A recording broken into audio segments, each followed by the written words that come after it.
నమస్తే. Welcome to our channel. Senior journalist Damu Balaji గారు ఉన్నారు. వారితో మాట్లాడదాం. సార్ నమస్తే సార్. నమస్తే. ఈరోజు సీఎంతో భేటీ సినీ ఇండస్ట్రీ నుండి 36 మంది హాజరవుతున్నారు అనే న్యూస్ ఉంది కదా సార్. అయితే చిరంజీవి ఈ భేటీకి అటెండ్ అవ్వట్లేదు అనే న్యూస్ వచ్చింది సార్. ఫస్ట్ నుంచి కూడా చూస్తే అల్లు అర్జున్ విషయంగా వాళ్ళు మెగా ఫ్యామిలీ ఎంట్రీ అవ్వలేదు. చాలా తక్కువగానే ఉన్నారు. సో ఎందుకని? అంటే ఫస్ట్ నుంచి వాళ్ళేమన్నా టార్గెట్ చేసారా? లేకపోతే ఎందుకని వాళ్ళు దూరంగా ఉంటున్నారు? ఈరోజు ఇంత ముఖ్యమైన దీనికి కూడా మీటింగ్ కూడా చిరంజీవి అటెండ్ అవ్వకపోవడానికి కారణం ఏంటి? యాక్చువల్‌గా నిన్నటి నుంచి కూడా పుకారు ఏముందంటే ఈరోజు రేవంత్ రెడ్డి కావచ్చు, బట్టి విక్రమార్క, ఉత్తమ్ కుమార్ రెడ్డి, హ్మ్. దామోదర్ రాజనరసింహ వీళ్ళందరితో కలిసి రేవంత్ రెడ్డి సినిమా ఇండస్ట్రీ పెద్దలతో మీటింగ్ ఏర్పాటు చేశారు. కమాండ్ కంట్రోల్ పోలీసుకి సంబంధించిన ఆఫీస్‌లో ఈ హ్మ్. మీటింగ్ ఏర్పాటైంది.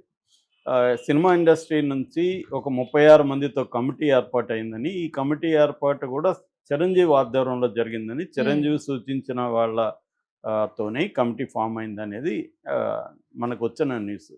సో, చిరంజీవి గైడెన్స్‌లో, చిరంజీవి నాయకత్వంలో టీమ్ ఎళ్లి కలిసి అల్లు అర్జున్ ఇష్యూని పరిష్కరించడం, అట్లాగే ఇమ్మీడియేట్‌గా సంక్రాంతి సినిమాలకు సంబంధించి బెనిఫిట్ షోలు కావచ్చు, ప్రత్యేక షోలు హ్మ్. కావచ్చు, తర్వాత టికెట్ రేట్లు పెంచుకోవడం కావచ్చు, ఈ అంశాలకు సంబంధించి చర్చ. అలాగే కొన్ని పర్మనెంట్‌గా సినిమా ఇండస్ట్రీలో ఉన్న ఇష్యూసు, సినిమా ఇండస్ట్రీకి, ప్రభుత్వానికి మధ్యన కొన్ని రకాల ఇష్యూస్ ఉన్నాయి. ఫర్ ఎగ్జాంపుల్ 'గద్దర్' అవార్డులు అంటే గతంలో నంది అవార్డుల స్థానంలో 'గద్దర్' అవార్డులను ప్రకటిస్తే దానికేం స్పందన రాలేదు. హ్మ్. అట్లాగే డ్రగ్స్ విషయంలో డ్రగ్స్‌కి యాంటీగా ప్రమోట్ చేయమని రేవంత్ రెడ్డి పిలిపిస్తే దాన్నెవరు పెద్దగా హ్మ్. పట్టించుకోలేదు. అట్లాగే ఓవరాల్‌గా రేవంత్ రెడ్డి ప్రభుత్వాన్ని సినిమా ఇండస్ట్రీ నెగ్లెక్ట్ చేస్తుందన్న అభిప్రాయం సర్వత్రా ఉంది. హ్మ్. అవును సో, సార్. ఈ యాంగిల్‌లో ఇటువంటి ఇష్యూలంతా సాల్వ్ చేసి సినిమా ఇండస్ట్రీ బాధ్యతగా వ్యవహరించాలి. అట్లాగే సినిమా ఇండస్ట్రీకి ప్రభుత్వం నుంచి ఏమేమి ఇబ్బందులున్నాయి, ఏమేమి కావాలి హ్మ్. ఇవన్నీ కూడా కూలంకుషంగా తయారు చేసి ఒక నివేదిక కూడా రెడీ చేశారు. దాన్ని చిరంజీవి గారే ఫైనలైజ్ చేశారనేది కూడా వార్తొచ్చింది. అయితే ఇందాక ఇప్పుడు అందరూ అక్కడికి చేరుకున్నారు. హ్మ్. మీటింగ్ స్టార్ట్ అయింది. కానీ చిరంజీవి మాత్రం రాలేదు. ఓహ్! ఇది ఒక షాకింగ్‌గా హ్మ్. చెప్పుకుంటున్నారు. అవును సార్. ఎందుకంటే కావాలనే చిరంజీవి ఫ్యామిలీ దీంట్లో వెళ్ళలేదా? ఒకవేళ చిరంజీవి రాకపోతే ఇమ్మీడియేట్‌గా నాగబాబు వెళ్ళొచ్చు. హ్మ్. కాబోయే మంత్రి ఆయన నాగబాబు. అవును సార్. జనసేన పార్టీకి సెక్రటరీ. సో, ఆయన వెళ్ళినా గూడా ఒక రకంగా ఉండేది. ఆయన వెళ్ళకుండా కేవలం వరుణ్ తేజ్‌ని మాత్రమే మెగా ఫ్యామిలీ నుంచి పంపించారు. ఇంకెవరు హ్మ్. గూడా వెళ్ళట్లేదని చెప్తున్నారు. సో, దీనికి కారణం ఏందంటే, అల్లు అర్జున్ తరపున వెళితే తాను మాట్లాడాలి. అల్లు అర్జున్ తరపున తాను రేవంత్ రెడ్డికి ఎక్స్‌ప్లనేషన్ ఇచ్చుకోవాలి పెద్ద మనిషిగా. ఎందుకంటే, హ్మ్. అల్లు అర్జున్ కుటుంబానికి, మెగా కుటుంబానికి ఇబ్బందులున్నా గూడా క్రైసిస్ వచ్చినప్పుడు ఒక పెద్ద మనిషిగా ఆయన కొంత అవును సార్. మాట్లాడాలి. అవన్నీ మనం ఎందుకు మాట్లాడాలి? చేసింది అల్లు అర్జున్ తప్పైతే, మనం ఎందుకు అక్కడ రేవంత్ రెడ్డి దగ్గర తలొంచుకోవాలన్న యాంగిల్‌లో ఆయన వెళ్ళలేదా? హ్మ్. లేకపోతే వీళ్ళ సమస్యను వీళ్ళు పరిష్కరించుకొని సినిమా ఇండస్ట్రీకి సమస్యలు సెపరేట్‌గా మనం చూద్దామని అనుకున్నాడా? ఇలాంటి చర్చలు జరుగుతున్నాయి. అవును సార్. అయితే మనకు తెలిసిన అంశం ఏందంటే చిరంజీవి ఆల్రెడీ రేవంత్ రెడ్డితో ఫోన్‌లో సుదీర్ఘంగా మాట్లాడాడని హ్మ్. చెప్తున్నారు. తాను విదేశాల్లో ఉన్నాడు. కాబట్టి రాలేను. అదర్‌వైజ్ నేనొచ్చుండేవాడిని. నా హ్మ్. అభిప్రాయం ఇది. మీరు కొంత చూడండి. మీరు గూడా ఎందుకంటే సినిమా ఇండస్ట్రీకి, హ్మ్. ప్రభుత్వానికి మధ్య ఇబ్బందులు రాకూడదు.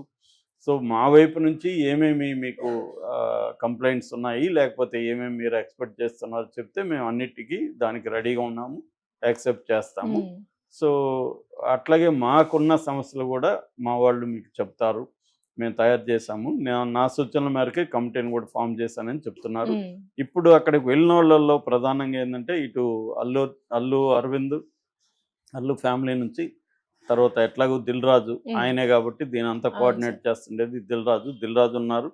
అట్లాగే 'పుష్ప' ప్రొడ్యూసర్లు ఇద్దరు ఉన్నారు. హ్మ్. దాని తర్వాత త్రివిక్రమ్ శ్రీనివాసు, హరీష్ శంకరు, మురళీమోహను, శ్యాంప్రసాద్ రెడ్డి, శివబాలాజీ, బోయపాటి సీను, తర్వాత రాఘవేంద్రరావు, కిరణ్ అబ్బవరం, నాగార్జున వీళ్ళందరూ గూడా అక్కడికి వెళ్తున్నట్టుగా చెప్తున్నారు. హ్మ్. సో, ఆల్రెడీ నాగార్జున గూడా ఈ ప్రభుత్వంతో ఇబ్బందులు ఎదుర్కొన్నాడు. అవును సాక్షాత్తు సార్. వీళ్ళ ప్రభుత్వంలో మంత్రినే నాగార్జున ఫ్యామిలీని చాలా దారుణంగా కామెంట్లు చేశారు. అయినా గూడా ఆమె నాగార్జున ఫ్యామిలీకి సారీ చెప్పలేదు. ఓన్లీ సుమంతకు మాత్రం అది గూడా సమంతకి. అది సమంత. గూడా హ్మ్. సారీ చెప్పలేదు గానీ హ్మ్.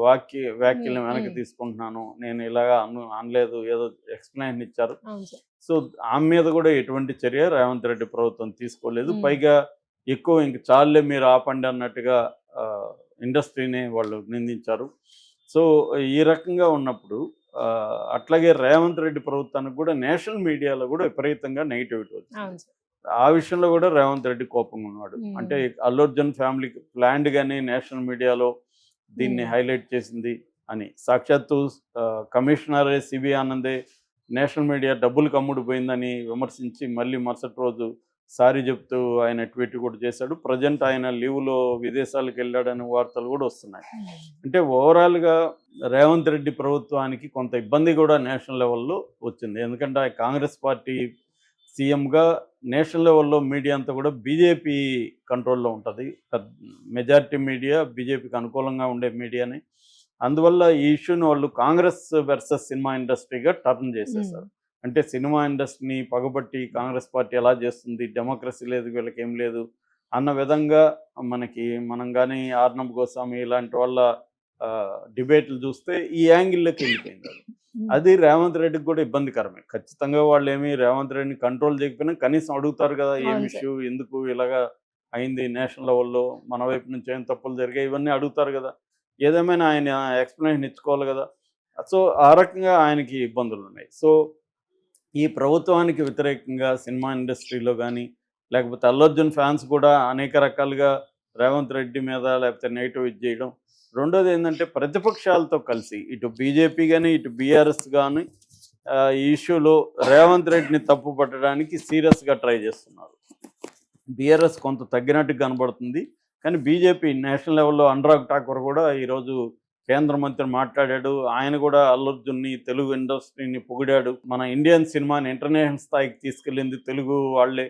సో అట్లాంటి వాళ్ళని కాంగ్రెస్ ప్రభుత్వం అక్కడ ఇబ్బంది పెట్టే విధంగా కాంగ్రెస్ పార్టీకి చెందిన నాయకులు మాట్లాడుతున్నారు అని ఆయన మాట్లాడాడు. అంటే నేషనల్ లెవెల్లో ఈ ఇష్యూ వెళ్ళిపోతుంది. అందువల్ల కూడా రేవంత్ రెడ్డికి కూడా ఇది అవసరం. దీన్ని ఇక్కడ ఆయనకు మంచి పేరే ఉండొచ్చు ఈ ఇష్యూలో. ఓవరాల్గా రేవంత్ రెడ్డి కొంతమంది మనగాడు అనుకునేవాళ్ళు, రేవంత్ రెడ్డి మగాడ్రా బుజ్జి అనే టైప్లో మాట్లాడేవాళ్ళు, లేకపోతే సినిమా ఇండస్ట్రీకి జలక్ ఇవ్వాలి అని అనుకునేవాళ్ళు, వీళ్ళందరూ బాగానే ఉండొచ్చు. కానీ నేషనల్ లెవెల్లో రేవంత్ రెడ్డికి ఒక నెగిటివ్ కనోటేషన్, నెగిటివ్ ఇది వెళ్ళింది. సో అది కాంగ్రెస్కి వెళ్ళింది. నిజానికి రేవంత్ రెడ్డి పర్సనల్గా కంటే కూడా Congress party versus cinema industry అన్న నెరేటివ్ వెళ్ళి అంటే అంతర్జాతీయ ఖ్యాతి తీసుకొని వచ్చిన అల్లు అర్జున్ లాంటి వాళ్ళని కాంగ్రెస్ ప్రభుత్వం ఎంత ఇబ్బందులు పెడుతుంది చూడండి. మేమేమో మోడీ ప్రభుత్వంలో ఏమో ఆయనకి నేషనల్ అవార్డు ఇచ్చాము, అల్లు అర్జున్కి, చిరంజీవికి జీవిత సాఫల్య పురస్కారం ఇచ్చాము. కానీ వీళ్ళు చూడండి ఎంత ఇబ్బంది పెడుతున్నారు అని అనురాగ్ ఠాకూర్ లాంటి మంత్రులు మాట్లాడుతున్నారు. సో అందువల్ల ఈయన కూడా పరిష్కరించుకోవాల్సిన అవసరం ఉంది. అయితే చిరంజీవి రాకపోవడానికి కారణం ఆయన చెప్తున్నట్టు విదేశాల్లో ఉండడమా, లేకపోతే విదేశాల్లో ఉంటున్నానని చెప్పడమా, కావాలనే ఎగ్గొట్టడమా, ఆయన ఒకవేళ లేకపోతే నాగబాబు వెళ్ళి ఉండొచ్చు కదా. అట్లాగే ఇప్పటి వరకు ఈ ఇష్యూ మీద అదే గతంలో ఇవన్నీ తగ్గించినప్పుడు, జగన్ తగ్గించినప్పుడు తీవ్రంగా విరుచుకుపడిన పవన్ కళ్యాణ్ ఈ ఇష్యూ మీద మాత్రం అసలు నోరు తెరవట్లే. సరే అల్లు అర్జున్ది పక్కన పెట్టి, నీకు అల్లు అర్జున్కి బాగాలేదు, గొడవలు ఉన్నాయి, సినిమా ఇండస్ట్రీ మీద కూడా ఇంత దాడులు జరుగుతున్నాయి, తీవ్రంగా మాట్లాడుతున్నారు, డెడ్ లైన్ పెడుతున్నారు, సంక్రాంతి లోపల సినిమా ఇండస్ట్రీ ఆంధ్ర వాళ్ళు వెళ్ళిపోండి అని ఎందుకు పవన్ కళ్యాణ్ మాట్లాడలేదు అన్న చర్చ కూడా వస్తుంది. అంటే పవన్ కళ్యాణ్ జగన్ చేస్తే మాత్రమే మాట్లాడతాడా, వేరే పార్టీ కానీ వేరే వాళ్ళు సినిమా ఇండస్ట్రీ మీద మాట్లాడితే, సినిమా ఇండస్ట్రీ నష్టం జరిగితే మాట్లాడ్డా